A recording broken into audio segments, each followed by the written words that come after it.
Hi, ഞാനിന്ന് വന്നിരിക്കുന്നത് ഒരു സിമ്പിൾ റെസിപ്പി ആയിട്ടാണ്. കുട്ടികൾക്കൊക്കെ ഏറെ പ്രിയപ്പെട്ട ഫ്രൂട്ട് കസ്റ്റാർഡ് എങ്ങനെയാണ് ഉണ്ടാക്കുന്നതെന്ന് നോക്കാം. ഫ്രൂട്ട് കസ്റ്റാർഡ് ഐസ്ക്രീം പോലെ തന്നെ കുട്ടികൾക്ക് നല്ല ഇഷ്ടമാണ്. പക്ഷെ ഐസ്ക്രീമിനേക്കാളും ഹെൽത്തിയാണ് ഫ്രൂട്ട് കസ്റ്റാർഡ്. കാരണം നമ്മൾ അതിൽ കുറേ ഫ്രൂട്ട്സ് ഒക്കെ ചേർക്കുന്നുണ്ട്. അപ്പോൾ ഫ്രൂട്ട്സ് ഒന്നും ഇഷ്ടമില്ലാത്ത കുട്ടികൾക്ക് ഫ്രൂട്ട് കസ്റ്റാർഡ് ഉണ്ടാക്കി കൊടുത്താൽ അവർ നല്ല ഇഷ്ടത്തോടെ കഴിച്ചോളും. ഇത് നല്ല എളുപ്പമാണ് ഉണ്ടാക്കിയെടുക്കാൻ വേണ്ടിയിട്ട്. അപ്പോൾ ഇതെങ്ങനെയാണ് ഉണ്ടാക്കുന്നത് നോക്കാം. അതിന് മുന്നേ ചാനൽ സബ്സ്ക്രൈബ് ചെയ്യാത്തവർ സബ്സ്ക്രൈബ് ചെയ്യാൻ മറക്കല്ലേ. കൂടെ ആ ബെൽ ബട്ടൺ കൂടി ക്ലിക്ക് ചെയ്താൽ ഞാൻ അപ്ലോഡ് ചെയ്യുന്ന എല്ലാ റെസിപ്പീസിൻ്റെ നോട്ടിഫിക്കേഷൻ ഉടൻ തന്നെ നിങ്ങൾക്ക് ലഭിക്കും. Please subscribe this channel and press on the bell icon for the latest updates. ഇതുണ്ടാക്കാൻ ആവശ്യമുള്ള സാധനങ്ങൾ: പാല് 2.5 കപ്പ്, പിന്നെ ഒരു 3 ടേബിൾ സ്പൂൺ പാല്, കസ്റ്റാർഡ് പൗഡർ കലക്കാൻ വേണ്ടിയിട്ട് വേണം, പഞ്ചസാര 5 tablespoon, custard powder 3 tablespoon, പിന്നെ പഴങ്ങൾ അരിഞ്ഞത് 2 കപ്പ്. ഇനി ഇതെങ്ങനെയാണ് ഉണ്ടാക്കുന്നതെന്ന് നോക്കാം. ഇതുണ്ടാക്കാൻ വേണ്ടിയിട്ട് ഞാനിവിടെ 2.5 കപ്പ് പാലാണ് എടുത്തിരിക്കുന്നത്. ഇതിൻ്റെ കൂടെ ഒരു 3 ടേബിൾ സ്പൂൺ പാലും കൂടി ചേർത്ത് കൊടുത്തിട്ടുണ്ട്. 2.5 കപ്പ് പിന്നെ 3 ടേബിൾ സ്പൂൺ പാലുമാണ് ഇപ്പോൾ ഈ പാത്രത്തിലുള്ളത്. ഇനി ഇതിന് വേണ്ടത് കസ്റ്റാർഡ് പൗഡറാണ്. ഞാനിവിടെ ബേക്കേഴ്സിൻ്റെ വാനില ഫ്ലേവേർഡ് കസ്റ്റാർഡ് പൗഡറാണ് എടുത്തിരിക്കുന്നത്. ഇത് വാങ്ങുന്ന കവറിൻ്റെ ബാക്കിൽ തന്നെ ഇത് എങ്ങനെയാണ് ഉണ്ടാക്കുന്നതെന്നൊക്കെ അവർ എഴുതിയിട്ടുണ്ടാവും.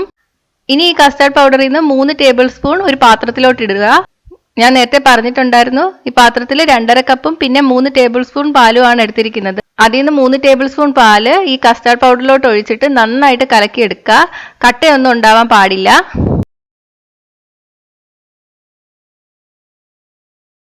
എന്നിട്ട് ഇത് മാറ്റി വയ്ക്കാം. ഇനി ഈ പാല് നമ്മൾ തിളപ്പിച്ചെടുക്കണം. അതിന് മുന്നേ നമുക്ക് ഇതിലോട്ട് പഞ്ചസാര ചേർത്ത് കൊടുക്കണം. 5 ടേബിൾ സ്പൂൺ പഞ്ചസാര ഇതിലോട്ട് ചേർത്ത് കൊടുക്കുക.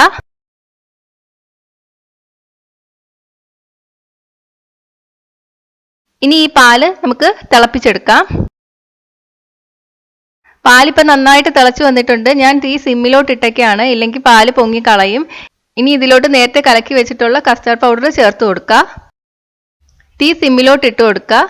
ഇനി ഇത് ഇളക്കിക്കൊണ്ടേ ഇരിക്കുക. ഇതൊരു 5 മിനിറ്റ് വേണം ഒന്ന് കുറുകി വരാൻ വേണ്ടിയിട്ട്. തീ കൂട്ടിയിടാൻ പാടില്ല, എന്നാൽ അടിയിൽ പിടിച്ചു പോകും. കട്ടി കൂടി വരുന്നതുകൊണ്ട് അടിയിൽ പിടിക്കാൻ ചാൻസ് കൂടുതലാണ്.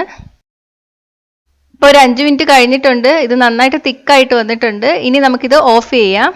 ഇപ്പം ഈ ഉള്ള കട്ടിയേക്കാളും കുറച്ചും കൂടെ കട്ടിയാവും ഇത് തണുക്കുമ്പോൾ. ഇനി ഇത് നന്നായിട്ട് തണുക്കാൻ വേണ്ടിയിട്ട് വയ്ക്കണം. എന്നിട്ട് മാത്രമേ നമുക്ക് ഇതിലോട്ട് ഫ്രൂട്ട്സ് ചേർത്ത് കൊടുക്കാൻ പറ്റുള്ളൂ. 1/2 കപ്പ് ആപ്പിളും 1/2 കപ്പ് മാതളവും 1/2 കപ്പ് മുന്തിരിങ്ങയും 1/2 കപ്പ് പഴവുമാണ് എടുത്തിരിക്കുന്നത്.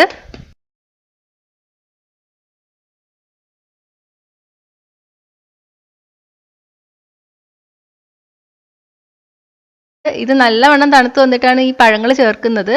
ഇതിലോട്ട് നമുക്ക് എന്ത് പഴം വേണമെങ്കിലും ചേർത്ത് കൊടുക്കാം. പേരയ്ക്ക ചേർക്കാം. നിങ്ങൾക്ക് ഇഷ്ടപ്പെട്ട ഏത് പഴം വേണമെങ്കിലും ഇതിനകത്ത് ചേർത്ത് കൊടുക്കാം. പിന്നെ ഡ്രൈ ഫ്രൂട്ട്സ് ചേർക്കാം. ബദാമും അണ്ടിപ്പരിപ്പും ഒക്കെ നമുക്കിതിൽ ചേർത്ത് കൊടുക്കാം. എന്നിട്ട് ഇത് നന്നായിട്ട് മിക്സ് ചെയ്തെടുക്കാം. ചിലരിത് ഉണ്ടാക്കുമ്പോൾ ഈ ഉണ്ടാക്കിയ കസ്റ്റാർഡ് തണുപ്പിച്ചതിന് ശേഷമാണ് ഇതിനകത്തോട്ട് ഫ്രൂട്ട്സ് ചേർത്ത് കൊടുക്കുന്നത്. പക്ഷേ അതിനേക്കാളും ടേസ്റ്റ് ഇതിനകത്തോട്ട് ഫ്രൂട്ട്സ് ഇട്ടിട്ട് തണുപ്പിക്കുന്നതാണെന്ന് എനിക്ക് തോന്നിയിട്ടുണ്ട്.